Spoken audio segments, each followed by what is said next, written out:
Last 6 months coding development మీద చాలా గట్టిగా కూర్చున్నా. Reason placements. నెక్స్ట్ ఇంకో 2 మంత్స్లో నా పరిస్థితి ఏంటో తెలిసిపోతుంది. ఆల్రెడీ కొన్ని కంపెనీస్ కాలేజ్కి వస్తున్నాయి కానీ చాలా తక్కువ హైరింగ్ ఉంది. కాలేజ్లో నేను ఒక్కనే కాదు, నాతో పాటు ఇంకా 1500 మంది ఉన్నారు. ఏపీటీఎస్ ఎంసెట్ కాలేజ్ చూసుకుంటే ఇంకా చాలా మంది ఉంటారు. Total NITs, IITs, universities all over ఇండియాలో చూసుకుంటే మాత్రం చాలా కాంపిటీషన్. కానీ కాలేజ్లో హైరింగ్ చూసుకుంటే ఒకరు ఇద్దరు మహా అయితే ముగ్గురు అంతే. అందుకే daily LeetCode problems, weekly 2-3 కాంటెస్ట్లు చేయక తప్పట్లేదు. అండ్ ఇంకోటి ప్రాజెక్ట్ విషయానికి వస్తే నాకు పెద్ద ప్రాబ్లం లేదు, ఎందుకంటే ఆల్రెడీ నాది వెబ్ డెవలప్మెంట్ అయిపోయింది. మంచి డీసెంట్ ప్రాజెక్ట్స్ చేసిన అండ్ నీట్గా ఒక రెజ్యూమే కూడా తయారు చేసుకొని పెట్టుకున్నా. అండ్ మీకు కూడా రెజ్యూమే కావాలనుకుంటే fresherresume.comకి వెళ్ళి అక్కడ మీరు మీ రెజ్యూమే అయితే ప్రిపేర్ చేసుకోవచ్చు. దీనిలో చాలా ఈజీ స్టెప్స్ ఫాలో అయిపోయి మీరు ఒక బ్యూటిఫుల్ రెజ్యూమే అయితే తయారు చేయొచ్చు. అండ్ ఇంటర్వ్యూస్, కోడింగ్ డెవలప్మెంట్ ఎంత వచ్చినా ఇంటర్వ్యూలో నువ్వు సరిగ్గా పర్ఫామ్ చేయకపోతే బెస్ట్. టెక్నికల్ ఇంటర్వ్యూ అయితే ఓకే, కానీ కాలేజ్ సబ్జెక్ట్స్ డిబిఎంఎస్, ఓఎస్ ఇలాంటి ఇంపార్టెంట్ సబ్జెక్ట్స్ అయితే ఆల్రెడీ సెమిస్టర్కి అయితే ప్రిపేర్ అయినా, బట్ ఇప్పుడు గుర్తులేవు. సో అవి కూడా ఒకసారి అయితే ప్రిపేర్ అవ్వాలి ఇంటర్వ్యూస్కి అయితే.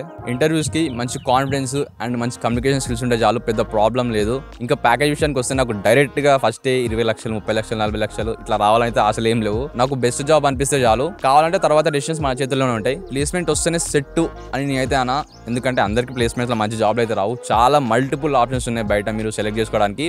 బట్ ఆ ఆప్షన్స్లో జాబ్ అనేది ఇనిషియల్ స్టేజెస్లో చాలా ఇంపార్టెంటే. అండ్ ఎక్స్పెక్టేషన్స్ అయితే అందరికీ ఉంటాయి, పేరెంట్స్కి, ఫ్రెండ్స్కి, రిలేటివ్స్కి అందరూ విపరీతంగా ఎక్స్పెక్టేషన్స్ అయితే పెట్టుకుంటారు ఒక్కొక్కరి మీద. బట్ నేను అవన్నీ ఏం పట్టించుకోను, వచ్చేదేదో వస్తుంది అంతే. కష్టపడటమే మన చేతిలో అయితే ఉంది. ఇక రిజల్ట్ చెప్పలేము, బెస్ట్ రావచ్చు, రాకపోవచ్చు. ప్రస్తుతం అయితే ఈ డిఎస్ఏ, ఈ ప్రాజెక్ట్స్ అని మొత్తం తలకాయ నొప్పి అవుతుంది. ఇంకా 2 మంత్స్లో అయితే ఈ బాధలన్నీ పోతాయి. ఇక దానికోసం వెయిటింగ్, ఏ జాబ్ వస్తుందని. సో ఇదన్నమాట ప్రస్తుతం అయితే ప్లానింగ్.